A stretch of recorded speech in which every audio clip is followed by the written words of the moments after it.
If you haven't read this book by Ray Dalio and you're a student of the Long Wave, this is a must-read book. It's an excellent book because it doesn't allude to the long wave. He should, because it's an important aspect, but it's a great book. It's a heavy book. I'm actually holding it in my hands here. And the insights are phenomenal, right? It just confirms to students of long waves like myself and a lot of other people that, we're in agreement. Sometimes we just call it something different. But really quickly, I want to go over this is a long way from his perspective. I would say the New World Order on your screen there began in 1946. We probably peaked in the 70s, and now we're looking for, are we at a debt bust and economic downturn? That's what I think what we're looking at. And you see printing of money and credit, revolutions and war, part of the long wave.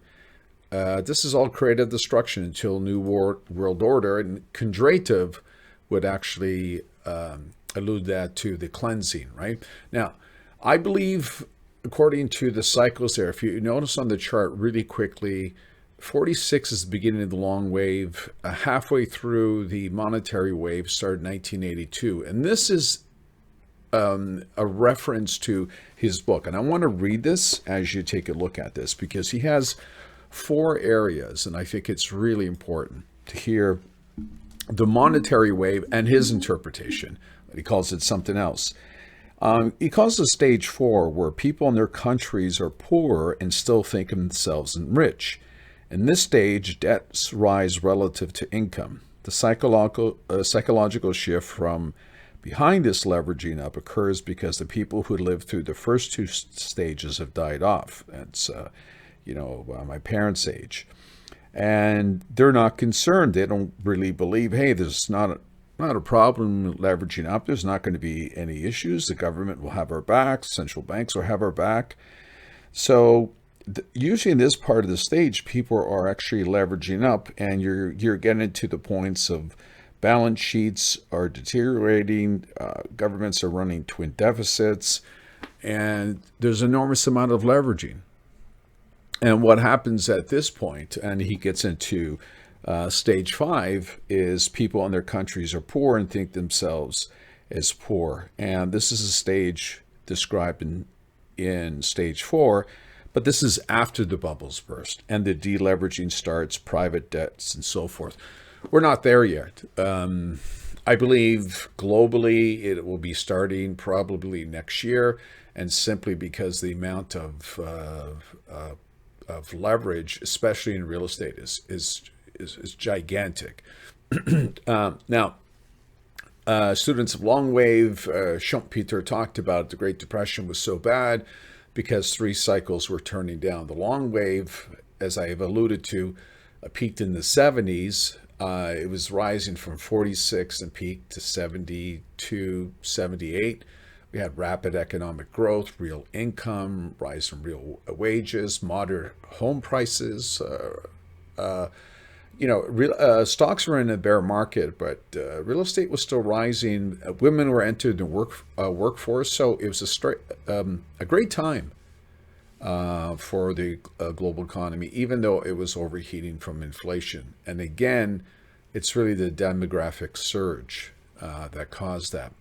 So if you take a look at that time frame there that I've alluded to, this is just a guess for now. When the deleveraging, I'll be updating this. I think we're going to start next year.